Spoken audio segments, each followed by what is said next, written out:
Welcome to the Perfect Pitch Auto Repair Sports Spotlight. They do it all at 108th and Kedzie.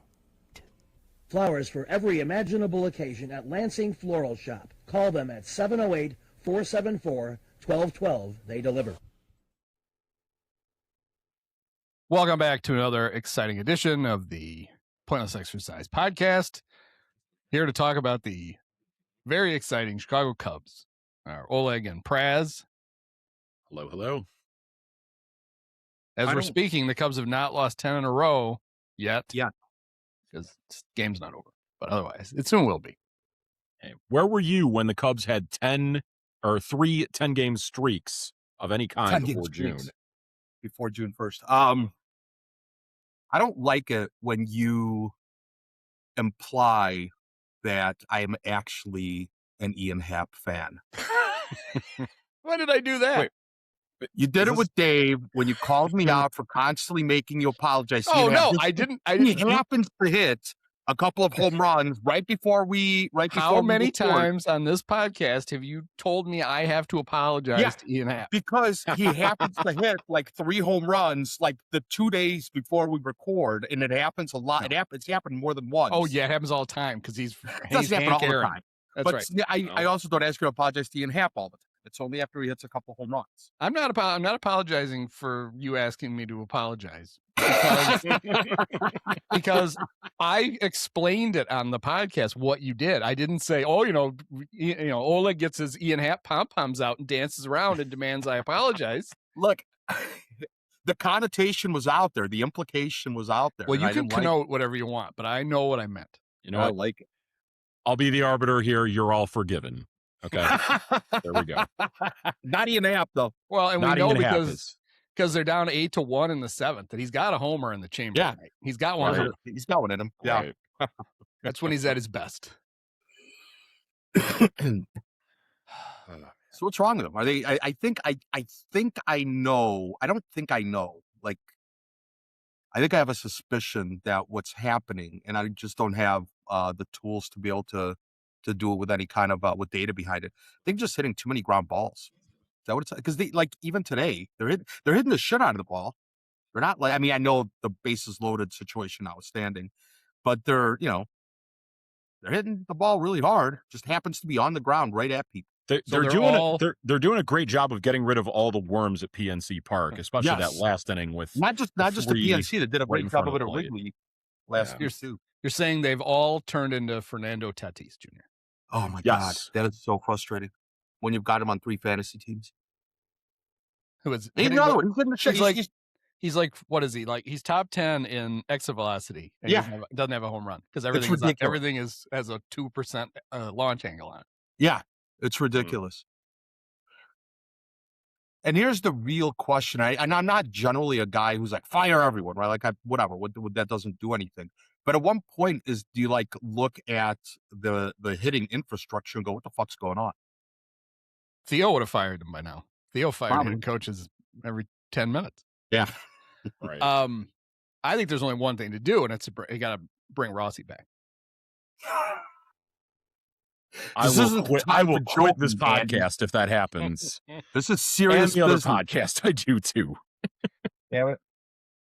They're just watching watching him on his podcast, being like, "Oh, he really is." This guy smart. knows. My God, why did we give up on it? Yeah, he can replace me on this podcast if that were to happen. Wow, whoa. From the dugout? Yes, he'll be busy. Hey, if they're going to keep playing like this, I mean, what decisions does he really got to make? Well, he has to assign Kevin Alcantara his bench seat. Yep. So he never gets him that back. True. The Alexander Canario Memorial bench spot that David Ross had him. I enjoyed the Bleacher Nation. It was, I don't know which one, more on number 1 or more on number 2, but they were, Jed's trying. He made an aggressive move. He promoted. It was 2 aggressive moves.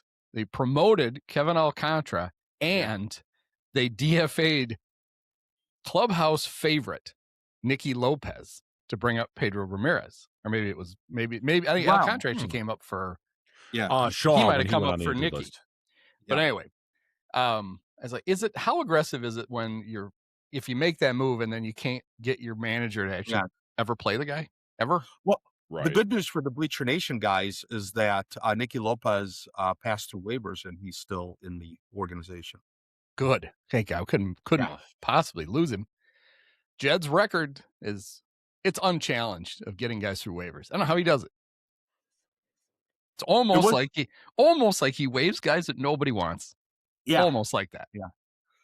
It was today I was watching MLB Central and they had up like, it's just this weird thing. It's not June 1st, I get it, but like 4 of the 6 division leaders are in the bottom 10 in payroll. And what they all have in common is that they have presidents of, I think 4 of them have president of baseball operations that have been around for a long time. And it's like what I keep saying, my whole thing is if the Cubs were really run like a real professional big market franchise, they'd fire Judd Hoyer and just throw $20 million a year at Eric Neander or somebody like that to bring them over as the PPO. Basically what they did was with Theo Epstein. What do you think they'd really do though? What did they what? What do you think they'd really do if they fired What do you think Jed? they'll really do? Nothing. No, if they fired Jed, what do you think they would do? Promote Carter. It'd be Carter time. No, but yeah, my point is. No, I know. What you're saying is right? Like, yeah, that we extending the Theo brought his buddy with. Jed seems like a nice guy. Nobody says bad stuff about Jed. Like, totally. He's a nice guy. Mm-hmm. He doesn't appear to be very good at this. They gave him an extension last year for reasons. I don't know. Yeah, I mean, the real thing you would do is you would go poach. You would do what you did. Then you would do it again. You'd go find somebody who's like really good at it and just, and it's probably easy. I guarantee it's easier to lure those guys now than it was to get Theo. I'm sure. Right? Like that was amazing that happened. Yeah. These other guys, it can't be that hard. You just, well, it's wave some cash at them. It's what the Dodgers did. It's what the Mets did. I know with very like mixed results. Well, it's what the Mets did. It's what the Dodgers did. It's what any big market team does. If the Dodgers hadn't done what they did, is that how you say that? Hadn't done what they did. The Cubs don't get Joe Madden. Right. That's right. Yeah. They got him because Andrew Friedman left, and then there was a little known codicil in the Faber College Constitution where Joe could become a free agent, and he did. That's right. Yeah. Yep. But there's no there's if you're not going to throw your weight around and you're going to kind of, and I get it, like the players are the most expensive part of your baseball team. I get it. Like I get the payroll stuff. I get it. It's bullshit, but I get it. Then you go out and where you don't have a salary cap, where you don't have to worry about the luxury tax, where you don't have to worry about any of the shit is with front office guys. Just go get them. It's what they did when they got Craig. Yeah. They're like, we can spend whatever we want on a manager. Yeah. Same thing with Joe. Same thing when they got Madden. Yeah. Same thing they did when they got Dale's fame. Well, maybe not. Maybe probably not. Now you're thinking of Mike Quaddy. Ricky Renteria? No. They went out and got Quaddy, but that was their guy. They needed him. Mike Quaddy.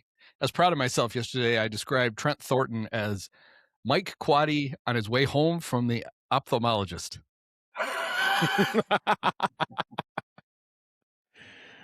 I think he has eyebrows, but maybe not. With those weird glasses, you can't tell.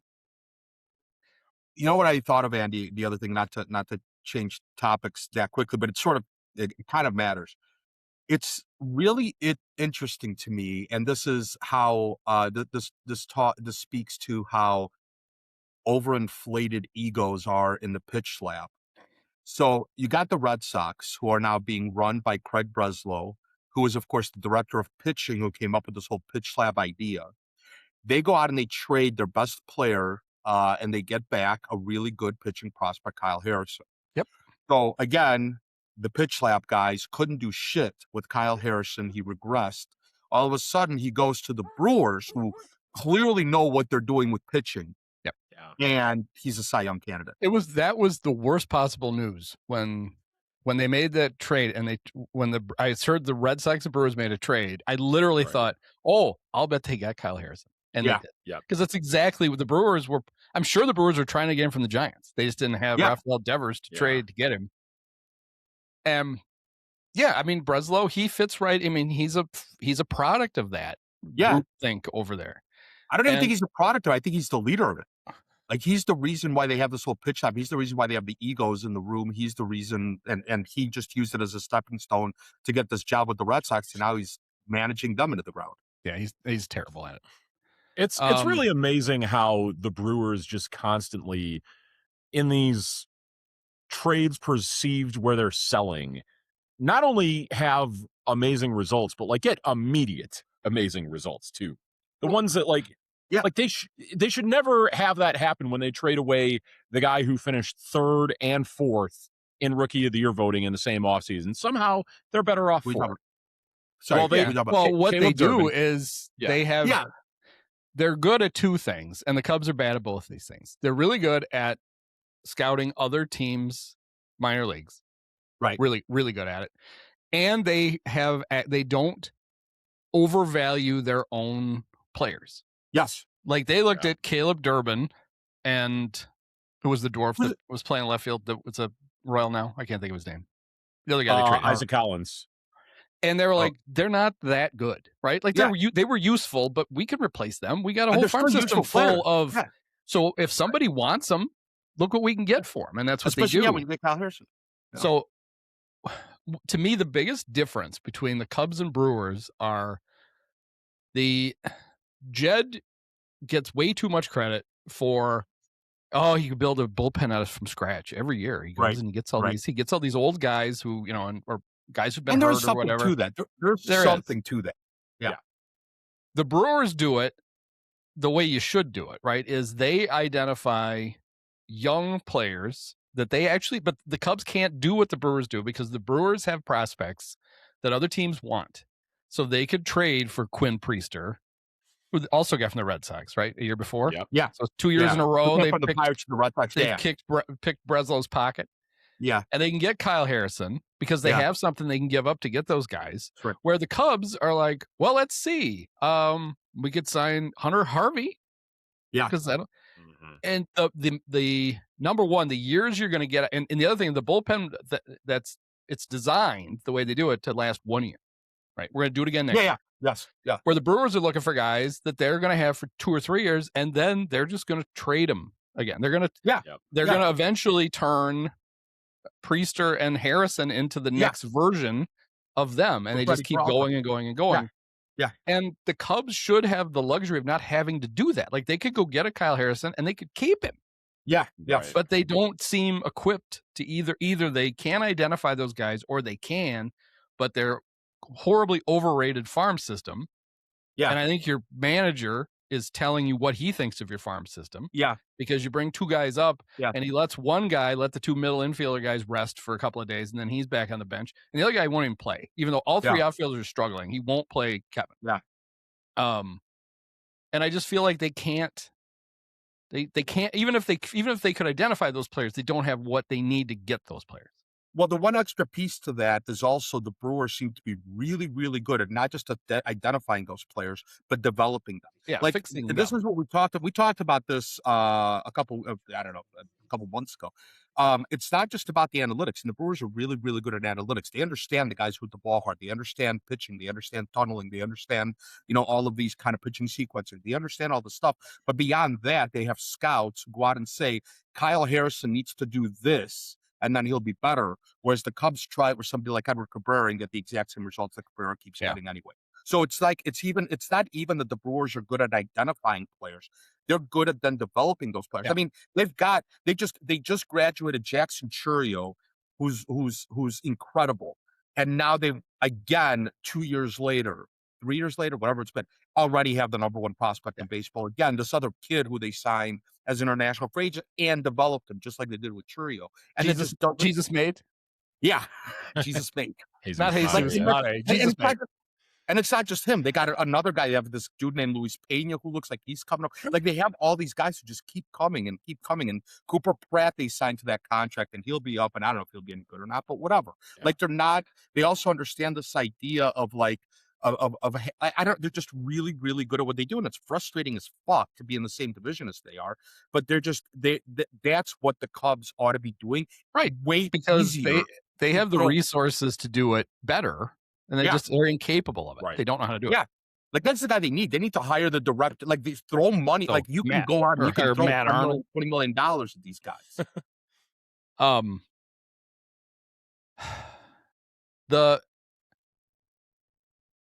What's really frustrating is there was a time not that long ago that the Cubs were good at this, and it was when Chris Bosio was their pitching coach. Yep. Yeah. And those guys came and like remember they had this whole string of guys like Paul Mahalem showed up. Yeah. And he changed the way Mahalem, like I think he just moved him on the rubber, and all of a sudden he was useful and they traded him. And Scott Feldman showed up and he helped tweak Feldman, and they traded Feldman for Jake Arrieta, which was like which is like the greatest example ever. Yeah. Which was they basically looked at Jake and said the Orioles had completely fucked up his motion for a reason most baseball teams do. He threw across his body, and like, you're going to blow your arm out, and he can't control all your pitches. We're going to and Jake just couldn't do it. And the Cubs traded for him, and they sent him to Iowa, and they basically said, all right, you're going to get like 3 starts down here. Go back to pitching the way you did at TCU. And 3 starts, he got back, and now this is when Lance Brodzowski would show up and go, oh, he became in tune with his kinetic chain. And it's like, fuck up. No, just shut up with all that crap. He went back to pitching the way he did when he was awesome in college. Is what he did. Yeah. He came up, and then he was great for the Cubs for 3 seasons. He was great. And I don't think it's a coincidence, right? But a lot of what they did then were things that it was like a good pitching coach looking at a pitcher and going, why don't you do this? Mm-hmm. Now they have their numbers, they have their noses so far up their spreadsheets. And I don't know that they have guys who can look at somebody and make like a tweak other than they have to. In my mind, this is what they do with a pitcher now. The pitcher's in the little pitch lab and he's pitching and no one is looking at him. They're all looking at a computer screen on the wall opposite him the whole time he's pitching. And just then seeing telling what him the results spit out there. And it's like nobody fucking turns and looks at the pitcher and goes, why don't you scoot over on the rubber? Why are you there? Yeah. It's sometimes these aren't huge changes you need to make. Well, that's what we talked about, right? Like and they've had some success in the post Bosio, and we know that. Yeah. But we also know that my biggest frustration with them for the longest time is that they will take credit for the smallest thing and act like, oh my God, we're geniuses. Yeah. And if they can't fix a guy, it's always that guy's fault. It's always any success. The pitch lab are geniuses. Any guy who fails, he couldn't apply all the genius stuff we were trying to put on him. And they do it over and over and over again. And then the biggest problem they still have, well, they have 2 problems. Number one, when they go shop for free agents, they will only sign white guys who went to college. That's all they'll sign. And none of them throw hard. Yeah. It's about time to I like to update the little group photo. I take all the headshots of all of Jed's. And there's like little Hector Neris pops up in the middle, and everybody else, he's surrounded by white frat guys for the last like 6 years. It's not even, and they draft terribly. They are awful at drafting. They can draft. Other than we said, Nico's the only exception. He's still a 1st-round pick. Yeah. Everybody they have that's worth a shit, they picked in like the first 12 picks of a draft. Yeah. And I will say this, and I think that this is, maybe I'm putting too fine a point on it, but that's the difference between, it may not be that they draft badly. It just may be that they're really bad at developing these players to get to their potential. It could be. And so the only guys who make it are the ones who are basically, they don't need to fix. 2 sides of the same coin, right? Yeah. 2 sides of the same coin. I get it. Like I'm splitting hairs, obviously. 2 sides of the same coin, but that's the thing is that and that's what you see in the Brewers. Like they just keep coming at you with they made the Christian Yelich trade. That's about it. And then they go out and they trade away Freddie Peralta and they get back Sproat, who might still end up being all right. Who knows? I mean, he's looked terrible so far this year. Not that great. Who's the other guy they got from the Mets for? Oh, Jet Williams. Right? Yep. And he's not one of their top prospects. It's just, and he's going to be the most annoying. And there's it's not just that they got these guys. It's that like I keep saying, there's very little doubt that I have that they will get as much out of them as they could, as anybody else can. Yeah. And that's what's frustrating about the Brewers.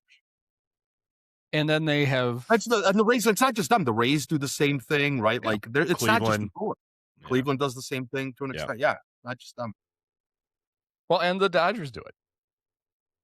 Well, The Dodgers the Dodgers end up flipping a lot of those guys, but they're in the same mode of constantly getting, and then they actually have a surplus in the minor leagues. So like all of a sudden they can turn Michael Bush into two guys and take two cracks at it instead of, instead of an undersized first baseman who will get you 30 homers, but it's becoming more and more clear that he's going to get 12 of them in 4 days.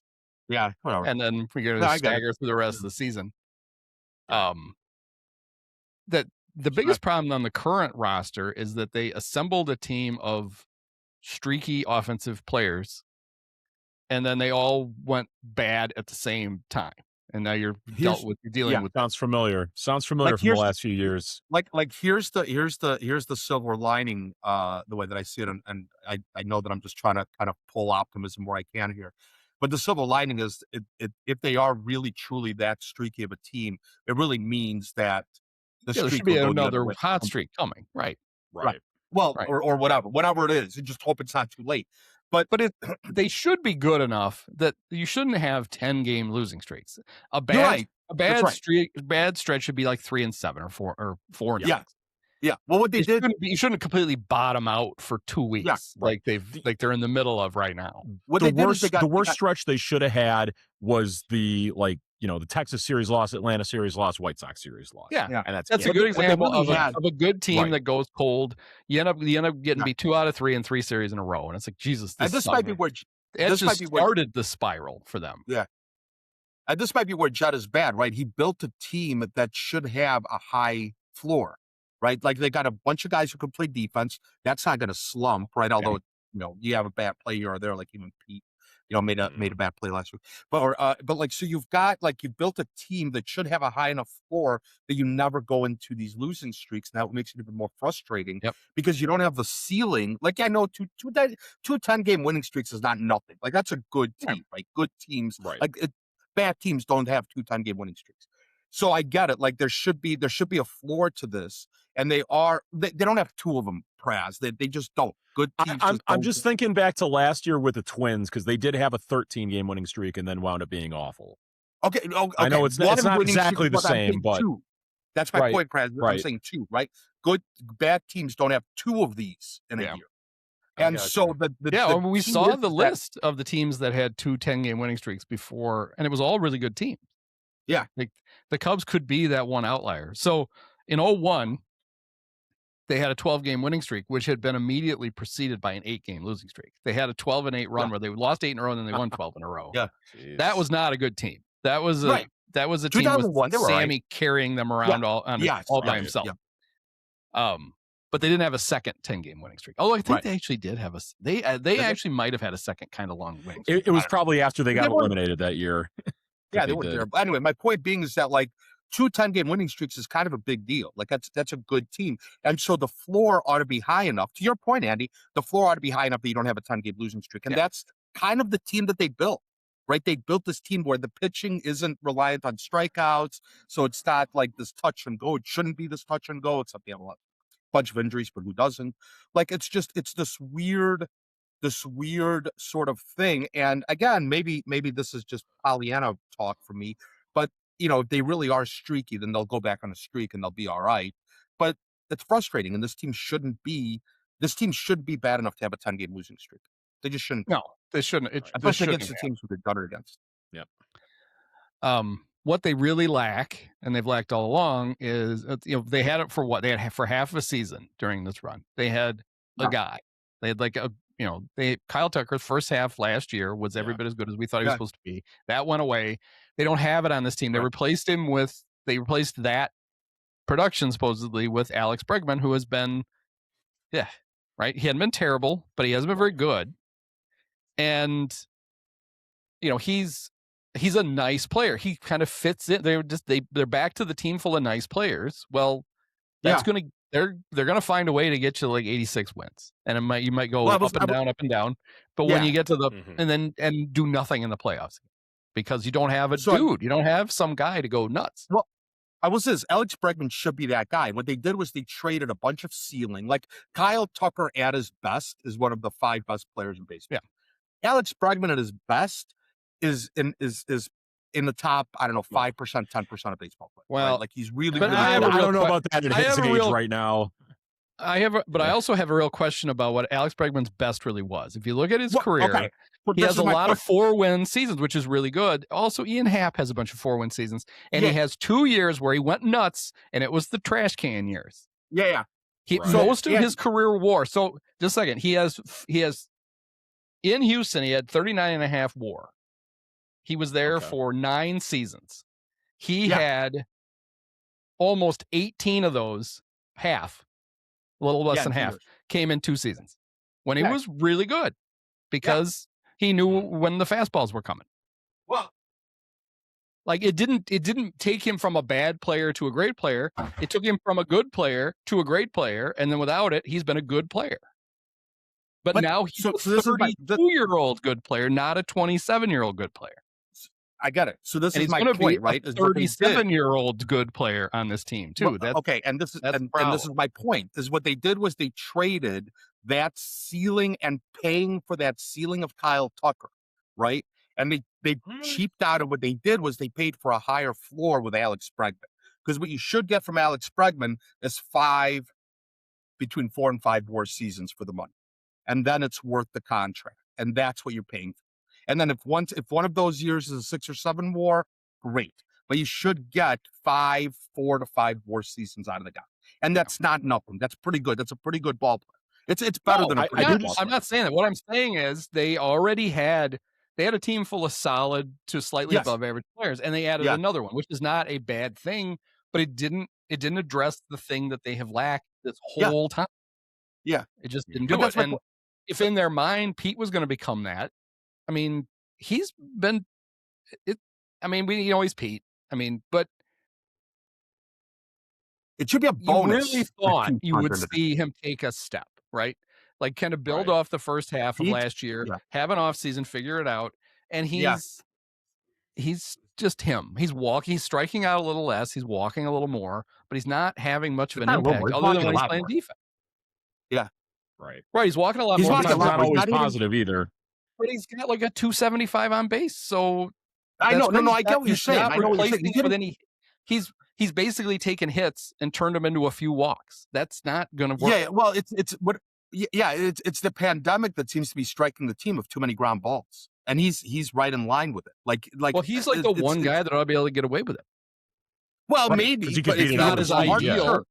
But if anybody is going to get away with hitting ground balls, it should be the fastest guy on the team. But now when they're shifting you to where you're like, they keep hitting the ball up the middle, and that's where the opposite-handed, like if you're a lefty, that's where the shortstop is. If you're a righty, that's where the second baseman is. Like teams know that they're going to hit ground balls to the the full side. He's up to a 311 to do that. He's up to a 311 on base, so he's increased it like 25. Yeah, and he's walking. He's 311. He's the one guy who's actually kind of hitting, right now.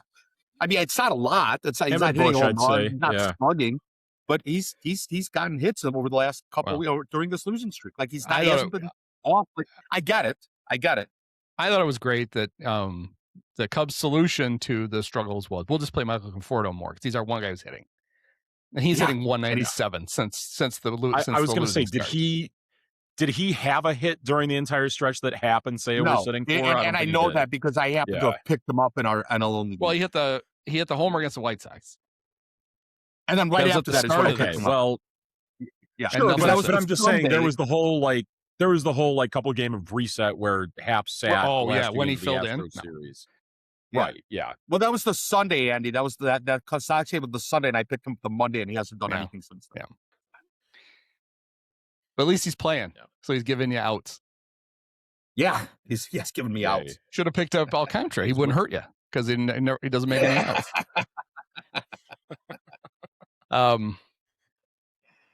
Yeah, I just. Oh, by the way, Happ's up in the 9th, down by 9. So here comes the homer. Very excited. At least they're in the 9th already. At least let me live bet it right now. That's a pretty fast game. I got to say for an 8-1 game. Well, when one team doesn't ever get any hits, things move pretty quick. Yeah. Plus, Jordan Wicks working really fast to give up 8 runs. Yeah. Oh, he struck out really fast to give up. That's a bad sign. Happ can't even buy the down by 8 in the 9th inning home run. You might as well DFA him. It's over. In that ballpark, too. Jeez. Yeah. Let me know when we're done talking about the Cubs because I have a question for you guys. Well, I'll just on the Cub nothing to do podcast with the Cubs. when we're done talking about the Cubs. Yeah, there's nothing to do with the Cubs. You know, we're I'll done just talking throw about one these thing out assholes. there. Bregman's best season was 2019. I know you brought up the point, Andy, like you thought the trash can bang had more to do with it. He was a little better on the road than he was at home, for what's It's all about the confidence you get at home. all about the confidence. Okay. Yeah, all about the confidence. Look, Alex Bregman is fine. Like, my point about Alex Bregman is at his best, he's an MVP candidate. He really is at his best. Well, like when he had his best years. He was. He's not anymore. In his best years, yes. And Yeah, I in his don't best think years, that's what they I'm should have expected that, right? Like, they should expect more than what they've gotten offensively. But he wasn't going to be a direct. One of the reasons they don't take more crap is that Cal Tucker is just a guy now. Again, Yeah. he's been a little better lately, but not great. So it's, I mean, if he's with the Dodgers and he had like 19 home runs by now, people would really be losing their mind. Instead, he's got 4 or whatever it is. Everybody's that wouldn't have helped us. Doesn't matter. Yeah, but Andy, here's the thing with Bregman. If Bregman was still viewed as an MVP candidate, like if that's really what his ceiling is, then he'd be an 8-year, $300 million contract. Right. The Cubs would have never signed him. Yeah. So, I'm not trying to. But I don't know who you're arguing with because I didn't say that he was. Like, that was the point. Yeah, right? no. We knew my point it wasn't when they got it. Yeah.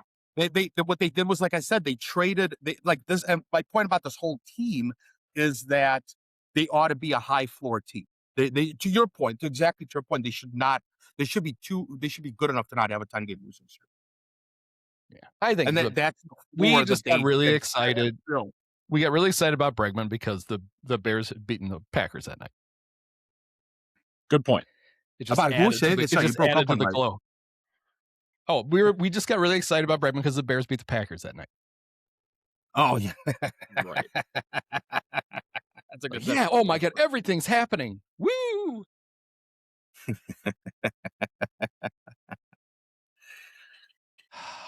Yeah. I was really excited though they brought Jordan Wicks up. I just love watching that guy pitch because he's terrible. Yeah, and he was a first-round pick. Yes, he was. Yeah, was a first-round pick. You should don't look at who the guys drafted after him were. Two really good players. You're gonna do it right. It doesn't matter. The Cubs could use right now. Who gives a shit? Yeah, I know. His last few appearances in Iowa, like, actually had been pretty good. Was still walking a decent amount of guys, but I was encouraged by like him actually stringing a couple appearances in Iowa together when that is a hitter's league, not facing as high a ceiling hitters as you're seeing here, but still. It kind of is a window into the Cubs' aspirations with the draft picks, where like the Brewers take Mazeroski in like the 3rd round and pay him like 5 times what they paid their 1st round pick to get him because he throws 104 miles an hour.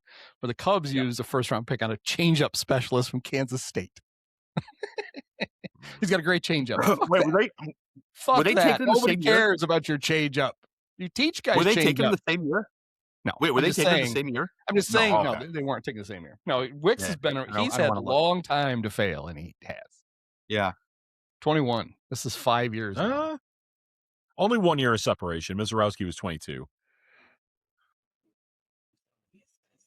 Let's see here. Oh, good. Colson Montgomery, Gavin Williams, the other Max Muncy, Jackson Merrill. Yep, that's the big one for me. Also, Montgomery would look pretty good in a Cubs uniform. That guy's awesome. This shows you how much attention Cap pays to the White Sox. They knew, and his producer on on AM, I know where you're going with this. Yeah, it'll always be the loop to me. He baited him into it too. He asked him before the crosstown series, better shortstop, Colson Montgomery, Dansby, and Cap's like Dansby, and it's like, no, that's not the answer. That's not you're 1,000 miles away from the answer. Yeah. And he's like, he had 24 home runs last year. Montgomery only hit 21. It's like, in 78 games. Right. Yeah. Called up right before the All-Star break. And his defensive WAR this year is even better than Dansby's is. So he can't even do the whole defense over offense thing. And the Cap would not. He just wouldn't have it. He refused to yield. He would not admit that he didn't know what he was talking about. It was actually pretty good. I guess the one thing you could say with Colson Montgomery, and I mean, it's all moot now, but wasn't there a point last year with him where they had to send him to like extended spring training because he was doing so poorly at Charlotte or Birmingham or wherever he was? Yeah, because the dude is 6'7". His swing is like long, like he's got to get a swing exactly right, every part of it. So and he's only of course. He's going to win the argument that Dansby's going to be a better shortstop in 2 years because Colson's probably going to be playing third base instead of shortstop when the great Rock Chalowski or whoever is running around. Yeah, maybe. Like this White Sox team might be pretty good. Like I know that Murakami's probably not going to be there in a couple of years, but in 2 years, that's a pretty good team. You know, I've heard. Well, see, they've done this before, not that long ago, where they. I know. Oh my God, we're gonna. Len Casper ran across town to go call White Sox World Series games. Yeah, because they had Eloy and they had Yohan Moncada and they had Garrett Crotchet. It's all happening, and then it didn't happen. Yeah. So whatever. You know, a point of order. Is anyone on the Cubs wearing number 16 right now? I see that Ramirez is at third base, and I kind of wish he was wearing number 16, just to make it feel like old time's sake for me. Matt Boyd. Oh, yeah, Matthew Boyd. That's right. Okay. Well, let him have it while he's on the injured list. Come on. Yeah, let's Boyd for third base. Yeah. They're like, you know what, buddy, you're not going to be here that long. We'll give you a real player's number. You can wear that for a week. What? Right. 75. You should not allow that. He should not be allowed to wear. What is he doing with the offensive tackles number in May? It was one of the few things Jed has done in recent years that worked out was when he told Pete that he had to get rid of the linebacker number. Because you got to pick a baseball number. You can't have a linebacker run around playing center field, which was actually pretty fun. Oh well. It's worse because of 10 in a row sucks regardless. But we've seen this before. It's so much worse when you don't hit. Like it would be more at least when if you're losing these games like 8-5 or 9-8 or whatever, there's excitement at least for a moment or two in the game. And when you lose 10-1, there is nothing. Like this game was over 4 batters into the game tonight. You just knew it was done. Yeah. And now you got another almost 3 hours of just watching them slowly drown. It's so fun. It could be somewhat encouraging too, that at least if their offense was looking good, you could look forward to when you'll be getting some pitchers back off the injured list, I guess. If that's one thing that you could still hang your hat on, I guess. Man, I don't know. I mean,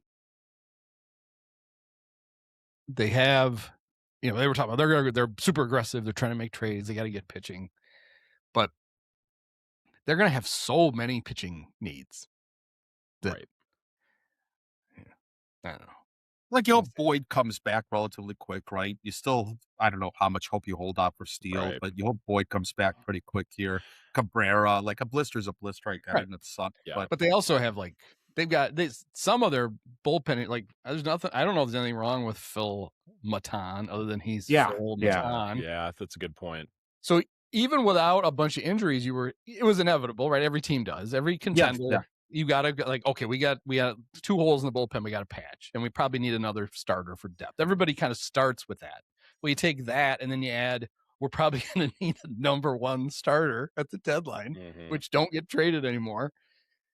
That'll be fun. Yeah. And even let's just say, and this won't happen because they're frustrating. They're not terrible. We'll get it together. They'll start to win again. But let's just say they didn't. Say it went bad. They can't even sell. Because the guys who are coming off the payroll have no trade. What do you say about Ian Happ? You can't trade him, even if some team was and I don't know who would be. No trade clause. That's right. You can't trade Happ. Yeah, you can. Yeah, you mean because they have no trade clauses? Yeah. Or you don't think they have value? Well, right now they don't have. Right now they have both. Yeah, they have no value and they have no trade clauses. But it complicates it because then you get like you either get like the Ryan Dempster thing, which actually worked. It worked out in their favor by blind luck that he turned down the trade for the guy who didn't work, and he got traded for Kyle Hendricks. But inevitably, it narrows the number of, they're only willing to go to certain teams. You have to put some kind of sweetener in. Somebody's got to pay it. And I could see Tom going, you made this mess. We're not paying these guys extra money to leave. Yeah. Right. You could even do a competent sell-off with what you've got because of the way your contracts are structured. Stan doesn't have a no trade. Like if you has a no trade. Stan does have a no trade. He's had a full no trade the whole time he's been here. For guys from Japan, they always have no trades. Well, so speaking of guys from Japan, like I guarantee you that if they decided to put a Managa on the trading block, there's a team would give up a top 5 prospect. There's possibly you got to wait until I think June 15th with him though. Whatever, I get it. Look, I'm just I get that. Who gives a shit when we wait till? I love Shota. I would be amazed if you get a top 5 for him. I mean, like a top 5, not a top 5 MLB prospect. No, I mean even top 5 in an organization because he's got the Cubs would have to eat salary, which I don't know they'd want to do because that's how you get those picks. You pay off, even if a guy it's only 2 months, you pay that off, and that helps you get a better pick. The other thing is he still carries the stink on him last year of the Cubs refusing to pitch him in the final game of the season when he was healthy. And it's coming back now too in his last few starts. You can't just assume he's going to go back to what he was the first 6 starts of the year. I just can't imagine that he would have that much value when they went to trade. I think somebody would give you because he's a starter. If you're willing to trade a starter, you get something. It depends if the Twins really trade Joe Ryan or if the Mets fall out of it and trade Freddie Peralta. Like it depends what's out there in the marketplace.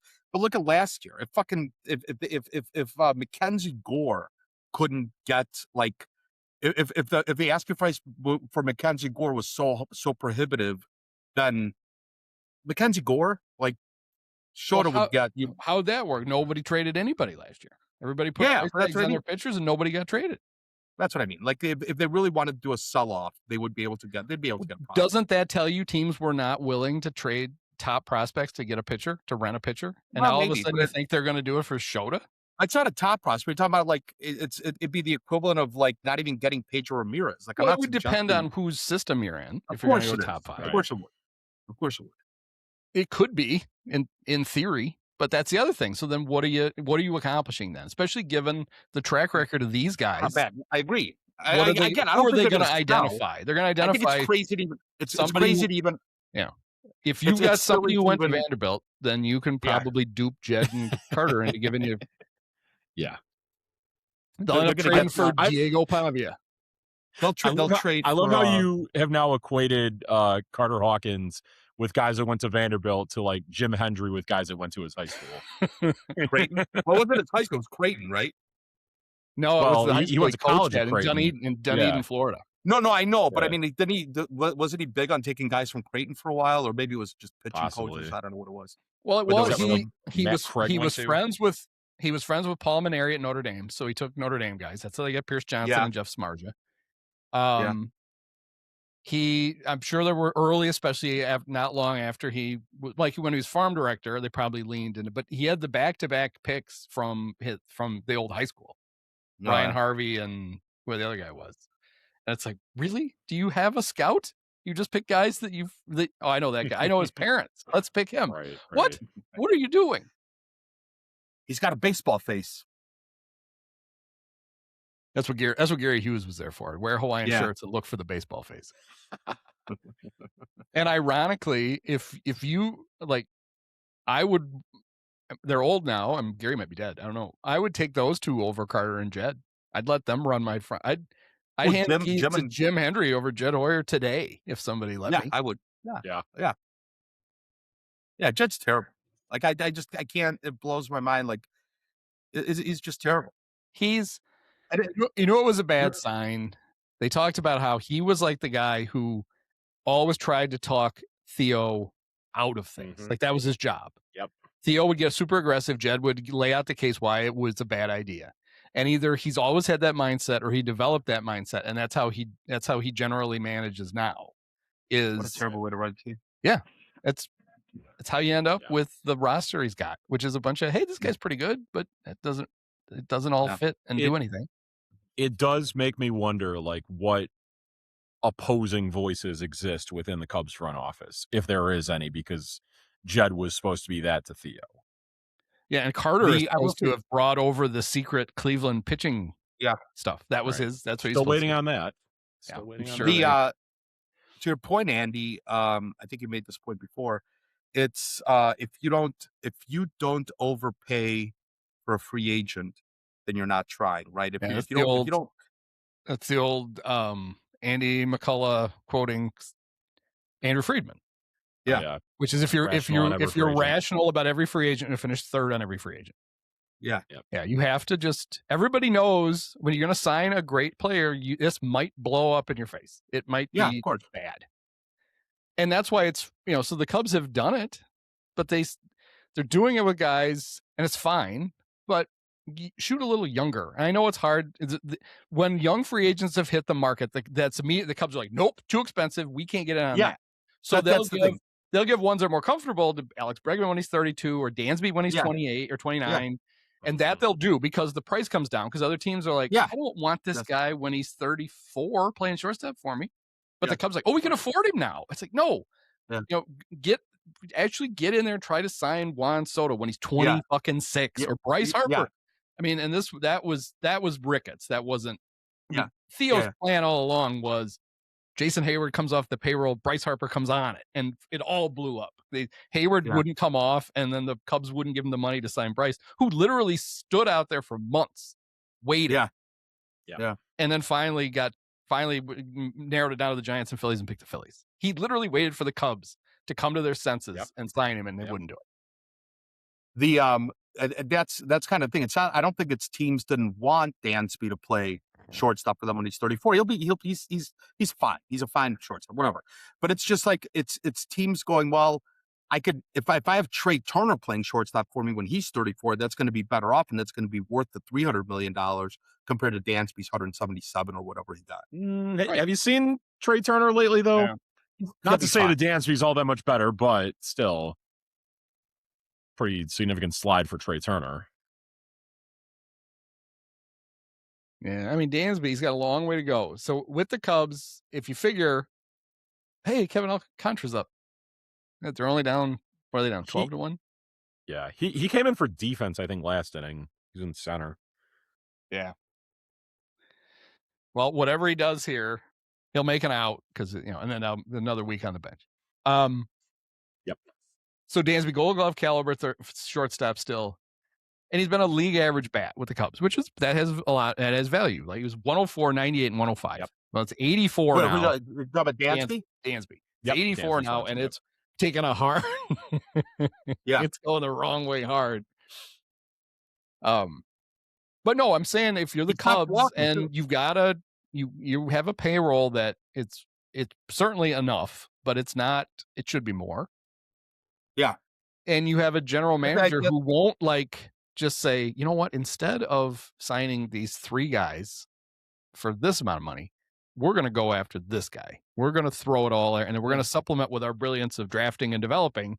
And they clearly, maybe they're very clear-eyed about the fact we draft and develop like shit, so we can't afford to try to sign one huge free agent and then fill out the rest of our roster with our own guys because our own guys can't play. So we have to go get everybody else's old first-round draft picks. That's what we'll do. Maybe I should give them more credit. Maybe they actually do understand their limitations and they're just screwed by them. It'd be even worse if they understood their limitations and do anything about it to fix it. Like that's even worse. They don't know what to do. Maybe not. Maybe ignorance is bliss. I don't know. Whatever. I mean, all right. Here's my question for you guys. Oh, yeah. Go ahead. I read enough this concept. So now granted, this question it's been percolating in my head for a couple of weeks, and since then, Ohtani's gone in a bit of a streak. But a couple of weeks ago, his WRC plus, maybe his OPS plus was down there also. Was it about 117, 115, somewhere around there, right? Not otherworldly. Certainly better than average, but not otherworldly. And I was watching one of the MLB shows, again, probably the one with Harold Reynolds. And they were talking about the fact that because Ohtani isn't hitting that well, he's probably not an MVP candidate, which I think is fucking ridiculous. So my question to you is, assuming that Ohtani continues to pitch as well as he has, maybe not a .73 ERA, for the rest of the year, but let's say he finishes top 3 in Cy Young voting. How bad, how little would he have to hit in order for you to still consider him an MVP candidate? Well, let's see. He even with his struggles, his OPS plus is 151. Yes, he's been, the last couple of weeks. He's come back in a huge way. That's him. Yeah, the last 2 weeks. So, it's. But how bad? Like his OPS plus, if he was a league average hitter, and won the Cy Young, is he still like for me? He could be a below average hitter and still be an MVP candidate. With the year he's having on the mound, but how bad would he have to hit in order for him to still be in your head an MVP? Well, it's fine. I'm trying to look at what his worst season as a hitter has been, and because he's, I guess you have to go all the way back. He doesn't have the only bad year he has is the COVID year. Yeah. When he hit 190, and he was a 79 OPS plus. Every other 151, 121, 157, 144, 185, 187, 181, 151. I would say, well, okay, I'll do this 2 ways. Number one, we know sports writers are itching to vote for somebody else for MVP. Yes. Yeah. Never mind. That's why I said. That's why Karl Malone has an MVP, because they got tired, and Barkley, because they got tired of voting for Michael every year, even though Michael was clearly the best player. So that artificially lowers that bar, or maybe it raises his bar. It raises it, makes it. It's like, oh no, that 125 OPS plus, that's not good enough, even though he won 18 games and had a 1.92 ERA or whatever. I would say, realistically, if he was I think if he's a league average hitter or better and a Cy Young on the mound, I don't know how you could say anybody is more valuable than him at all. Right. And you're right. You could easily make a case that if he's like an 85 OPS plus and a Cy Young winner, he's the most valuable player. But and considering that he ever got to be a below average hitter, like Dave Roberts probably just stopped hitting. Like he would take like he did, right? Dave Roberts would, like, the day after he pitched, stop using him as the DH, stop using him as DH on the days that he pitches. Yeah. So I get that, right? So I get that if he really fell off the cliff as a hitter, he would just simply stop hitting for a little while. So I get that. That's kind of baked into my question. But yeah, like that's my question, is that, like, if let's say that he still gets 600 plate appearances or 550 plate appearances or whatever, and he finishes, and I know he's probably going to finish with a 150 OPS plus, but he finishes with like a 100 OPS plus, that's still the most valuable player in baseball. Let me think about the other side of this coin too, is like, who's the last pitcher to win both? I mean, that is not also a position player that has won the MVP. Was it Kershaw in 2014? Right? So I'm just trying to think, like, maybe like what level would he have to pitch where maybe just his pitching alone could propel him to win MVP? That's a good question. So like right now, right, if he didn't have a single at bat this year, with the numbers that he's got right now, you would argue that yes, he is an MVP candidate just with his pitching alone. Right. Yeah, since 1992, the only pure pitchers to win, because Shohei has 2 MVPs as a pitcher and a hitter. The only 2 to win were Kershaw in 14 and Verlander in 11. Okay. That's it. Yeah. They're the only MVP pitchers since then. And then there was a whole run of dumb where Riley Fingers won in 81, bunch of closers in the 80s. Eckersley won in 92. But they were only dumb apparently in the American League, because the National League didn't fall for that stuff. They Bruce Sutter was robbed in 77 of the MVP. Mort Cooper won it in 42. Jeez. Everybody knows Mort Cooper.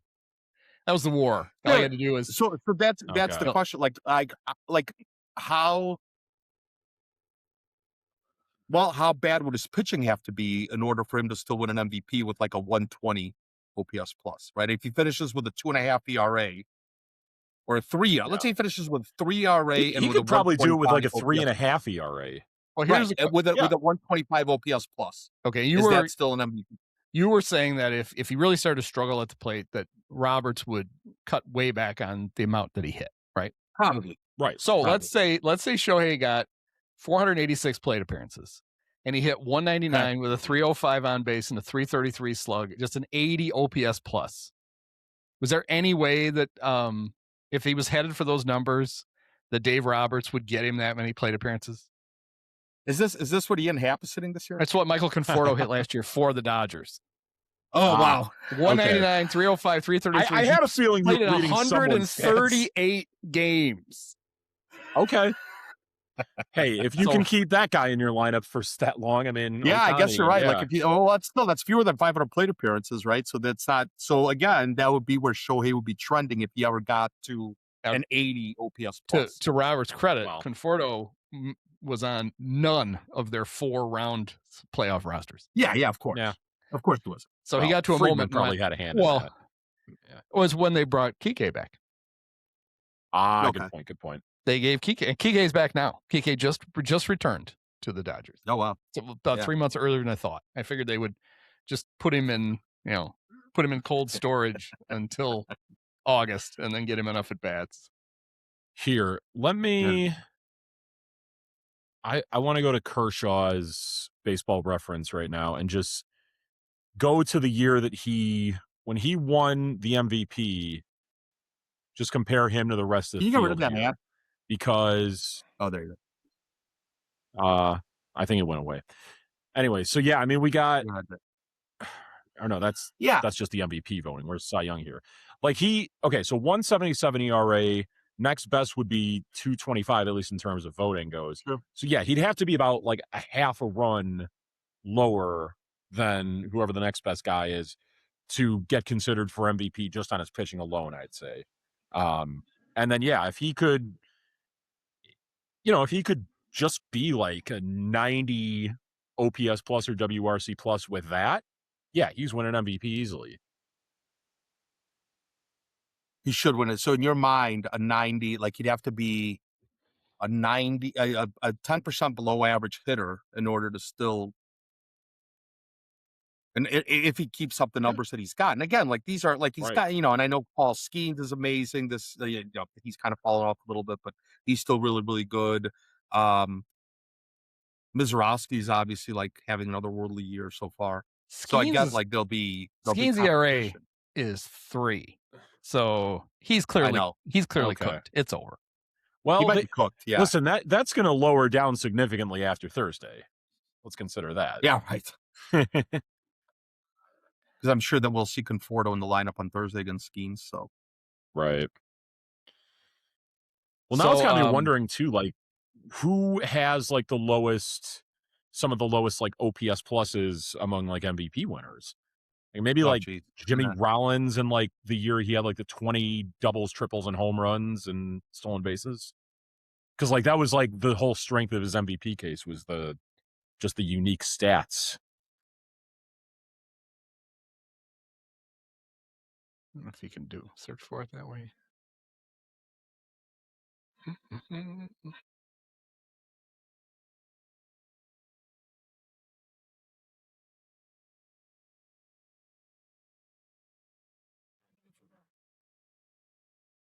They don't show yet. I'd have to do math. I got you. And I'm not looking it up. They list all their hitting stuff. You would think. Well, here's a terrible one. This guy had a 441 OPS. Oh, it was Clayton Kershaw. So that's probably why. I bet you Verlander's was terrible too. 0. Verlander's OPS plus. Yeah, in 2011. How did he win MVP? Good Lord. Kershaw 21-3 with a 1.77 ERA that year. Still a shit. Yeah, he was pretty good. So that bar is pretty high for pitchers winning. The year Eckersley won, he had 51 saves, 7 wins, and a 191 ERA. Right. But still, your closers that shouldn't be. Willie Hernandez, 9 wins, 32 saves, a 192 ERA. And he was MVP. Huh. Raleigh Fingers, 6 wins, 28 saves, a 104 ERA when he won the MVP in 81. And he won the MVP. Yep. They just Those loved writers obsessing back over then, closers in the 80s. Year of the pitcher, 68. Pitchers won in both leagues. Well, Yeah. understandable Gibson- when Bob Gibson does that. Well, not only that, so Gibson, the lowest ERA ever over full season, or in the modern era, right? 1.12. But Denny McClain won 31 games for the Tigers. Right. And then off And to that was prison. still with you. very heavily weighed then. I would say you win 31 games. You probably deserve to be MVP in the relatively Sure. modern era. It's not like old Hoss Radborn making 78 starts. For sure. I just think wasn't there also something with Denny McClain where like the year right after that he led the American League in losses? Like he had the most wins and then the most losses like in back-to-back years. I don't know, but Yaz won the batting title in 68 in the American League at 301. 301. Yep. So there was nobody to pick wow. on offense. Right. Well, yeah. that's also they moved. That's right after that Right. they moved the pitching mound off Right. or down rather. Yeah, Denny. Well, it was 2 years later, 22 losses. Okay. He got hurt in 70, he only made 14 starts, came back at 71, and he was pitching for the Senators. So it's not like he was still with the Tigers. Ooh. He was on a terrible team. Because he wasn't terrible. 4.28 ERA. He was 10-22. That was just the Senators on their way out the door. Not really trying to put the team No together. Anthony Young. Ooh, yeah, 94. Or always Shelby great Miller that in the- 2015. It's cool that the Cubs went and got those guys after that. Both of them. Like they could have your Jim. Well, Why don't you come pitch for us? They're due for regression. Right. Positive regression. Positive regression. I still don't think that's a thing. I have a real problem with positive regression. It's progression. There is a word for it. You don't need to make up one. All words are made up. Brewers are only up 6-0. Yeah. Kyle Harrison throwing another shutout. Other than that, it's fine. Damn it. Let's go Redbirds, damn it. That's okay. The Cubs have Jordan Wicks. Same thing. Way to the pitch Same lab. thing. Has he been? Maybe he hasn't been in the pitch lab. Maybe it's just Jordan missed That's his probably what it is. He missed They his gotta get him appointment. There we Now you got to go. get him in the pitch lab. Everything will Yeah. be fixed. It'll be fine. Well, the Phillies had a 10-game losing streak earlier this year, and now they're fine now, right? Yeah. What are they now? Right around 500, I'm pretty sure. Yeah, they're only 9 out. That'll be fine. Yay. That's because the Barbs never lose. Well, they when they go to their 2 10-game winning streaks later in the year, they'll be right back in it. Yeah. With the Don Mattingly. What is Don's record? All right, so Rob Thompson, 9-19. Don Mattingly, 18-8. There you go. Wait, say that again. Wow. They were 9-19 Perfectly when they fired 9-19. Rob Thompson. And he's 18-8. He's 18, and Don Mattingly's 18. Yeah. You know what that means? So okay, we have to Ryan have him Ryan go 1-1. Flaherty. New manager of the Cubs. That guy's There you go. a dope. Ryan Flaherty. Yeah. Would he wear a jersey? Craig barely So- does, so What I don't know. was Pat Murphy was giving him shit for never wearing a jersey. Pat, the guy who wears the hoodies no matter how warm it is and has the pancake in I his thought all pants. managers pretty much. always wearing the Do windbreaker. managers wear yeah. jerseys anymore? I thought they all just wore kind of. Murphy was pullovers or giving whatever. Flaherty shit because Flaherty would have played for him with the Padres, I think, when he was their interim. Yeah. So they're pals. Flaherty, he just wears this ugly T-shirt all the time, and Murphy was giving him shit, so he wore his jersey the next day. Apparently, Murphy didn't notice, which I found funny because that's how much he thinks of you, Ryan. He didn't give a shit. He just wanted to make fun of you. He didn't care. But he was back to the T-shirt. And Tommy Hotovy wears the little tight T-shirt. It's like, Tommy, you're gonna have to do some push-ups if you're gonna wear that thing. Yeah. I mean, Craig's usually wearing that one too. I mean, it's no Billy Connors, but True. Or speaking of Basio, do you know Basio literally only wore his jersey one day a year, and it was picture day. It was the only day he wore his jersey. Yeah. Or at like Cubs convention with it like over a suit but unbuttoned. Yeah. Like, do they still wear the baseball pants? I don't know. I didn't even notice. Or they wear like some warm-ups? No, he's just wearing Bermuda shorts. Yes, he was wearing the baseball pants. Bermuda shorts. He's just on a lawn chair with his flip flops. Yeah. Yes. That'd be all. I would do that. They do. They wear everything except which is like, just put the fucking jersey on then, guys. I mean, I know it's ridiculous. The reason they wear them is because back in the olden days, they were playing. You didn't have your managers were players, and so they just kept doing it. But it is kind of ridiculous that they wear the full, because I think they ought to make football coaches do it. You should have to wear. Should pad up. We should have Ben Johnson in full gear over on the sidelines. Or make the baseball managers go back to like, Connie Mack's dress code of like full suit and top hat. Yeah, in the dugout. Good old Cornelius McGillicuddy. Which sucked when he had to pinch hit. Yes. I would like to Mark Trestman in a full uniform would have been good. That'd be something. Yeah. He would have been super intimidating. They would have shoved him in a locker. All right. Well, we do this again in 2 weeks. Cubs will be on their third 10-game winning streak of the season. And then they broke our streak. Well, I guess every time we record, the Cubs either go on a 10-game winning streak or a 10-game losing streak. Okay. So here you go. So I don't know. Did you see what? I don't know what caused all the angst at the end of the game. Did you see what happened with? Dansby? I believe did Dansby somehow get picked off first? Is that what? No, Kevin Alcantara. He checked his swing on 3-2. He tried to challenge it, but the first base umpire ruled that he swung, and they didn't give him a chance to actually challenge whether it was like in the zone or not. But he swung. Yeah. I think on replay, it didn't look like he swung, but that was in the eyes of the first base umpire, and that clearly is not challengeable. Although that's something that should have been challengeable for years before we had ABS, was on check swings.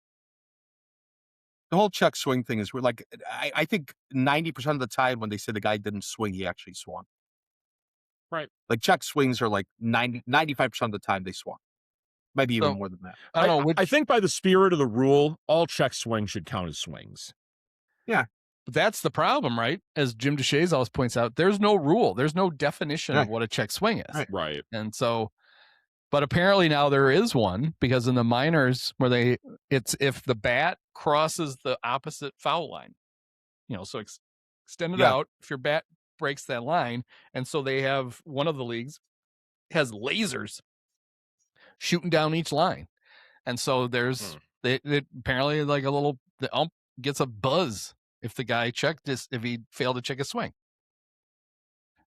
That is one I think they should fix that, because it's annoying. Right. Either come up with a rule or use the radar and let's go. Yeah, I was confused because like the bases were loaded and it looked like the ump was, I guess he was just ringing Alcantara up. It looked like he was calling Dansby out. And I wondered if Alcantara thought he walked, Dansby started to jog to second and was out, but I guess not. The thing is, the pitch was very clearly a strike either way. So he was going to be out no matter what.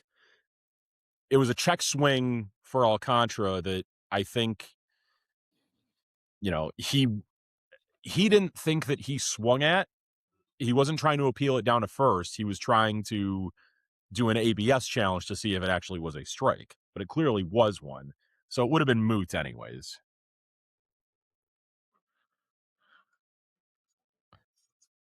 Let's see.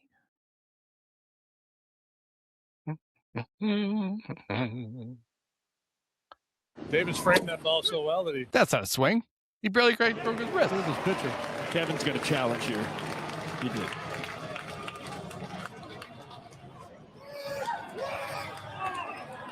And Kevin not particularly happy. Yeah, I don't think that was a Are swing. they arguing that Dansby or somebody indicated that he should challenge? That he got some help there? Oh, And I don't Craig think that's what gets they did. tossed. No, he rang him up. Right. Icing on top of the cake. Yep. I don't know. I'm confused. What? Well, So there's no replay of the swing itself? Some say success is about no, playing it's to marquee. win. They What don't, it's they don't do really that. about is planning to win. Cone Why would resident we- industry advisors help. You got to Just- plan to win, Andy. It's about planning to win, not playing to win. Yes. Is it still playing? Stop playing. Man, you're gonna have a lot of editing to do. Oh, nobody cares. Nobody. Craig's talking about it right now. I just don't care enough to turn it up. Win a game, and then I'll worry about you getting. I'm sure he really charged. I'm sure he fired up the team though with his ejection. Yeah, and a 13. Was that the score? 12-1, 13-1. And he just stood there like, "What happened? What? That's not right. Yeah. You're out. Oh no." It's a fucking 12-1 game. I did like. I think it was Boog and JD were talking about how in the old days the manager would go and like turn the post game spread over, like dump it. Oh, really? But now every clubhouse has kitchens. So what's he supposed to do? Like go in and start rummaging through the cabinets, just throwing stuff around. Bringing pots in a and pans different like it's New room. Year's Eve. All right, everybody Yeah. come in the kitchen. Everybody get in the kitchen. I'm gonna. Okay, here we go. Now I start throwing stuff. Food fight. Can't even throw a good tantrum anymore. Yeah. Right. Throw a tantrum. I learned one of the things I learned on the little Rizzo Ross podcast is that there is no celebration room anymore. That went away when there's no they had the party room they celebrated every win in the clubhouse. That went away when Joe left. Which is fine. They didn't win anymore after that, so why? It would have been very sad to have had the room and just full of dust. I guess you can't. may You have can't gone away. really do it. With COVID, exactly. It probably went away. It probably had to become like they probably had to put like guys in it in COVID to keep everybody far apart, and it just never came back. Right. Exciting one this week. It's Justin Grimm and Mike Montgomery. Oh, Jesus Christ! There's one you can. I think they're going to do everybody. I just started listening to the hitting coaches one. Do you hear him? I'm a little behind. You hear him shame Malley for not drinking anymore? That was really weird for me. I'm like, Bob what are they gonna Feiner's talk sober. All right, well, it's going to ruin all the stories, John. You could have half the conversations are about how not drunk they said get. that, but that's fine. Right. Like half the conversations are about how It's drunk not like they they get. didn't enjoy the time that they drank. They still told plenty of stories about. Yeah, He's a little strange though. Maley? Mhm. Yeah. Good. Who's their hitting coach? I don't even know who their hitting coach is. It's Justin him again. Kelly. And him, he's back. Justin Kelly. It's Dustin Kelly and Maley? John Maley. Oh. Yeah, Rizzo had a good one last week when who was on with him? Dexter, where they were talking about how hitting coaches like Maley was always like trying to tell the guys, this guy throws this pitch 36% of the time, this guy does this, whatever. And all those guys were like, who cares? When he needs to get me out, what pitch is he going to throw me? We get to 2 strikes. What's he going to try to get me out with? I'm not going to stand up there with a fucking slide rule and figure out, there's probably that's probably what's wrong with these guys. You got Happ up there, like, pretending it's John Nash with the little numbers flying in front of his face. Well, this is probably going to be one of these. It's like, they're throwing you high fastballs again, dumbass, and you're still swinging at them. Stop. That'll stop it. But they won't get to that until that'll be August when the spreadsheet finally catches up and they tell him to stop it. So. That's when he'll go on a streak again. Yep, when they're 18 games out. Yep. That's when he'll go on his free agent run. And they'll keep him because he was so hot. Oh, he was great. We got to bring him back. All right. We're really stopping it this time. So thanks. Okay. Hopefully they win a game by the next time. Many of us have herpes. Post-game show is brought to you by Christ, I can't find it. The hell with it. It's fitting. It's got to be done with one of the best games of all time. Just unbelievable. Got to congratulate the Dolan family. Thank you. Sean, my podcast co-host Andy, you were his favorite player growing up. Oh, thank you so much, Awesome. Andy.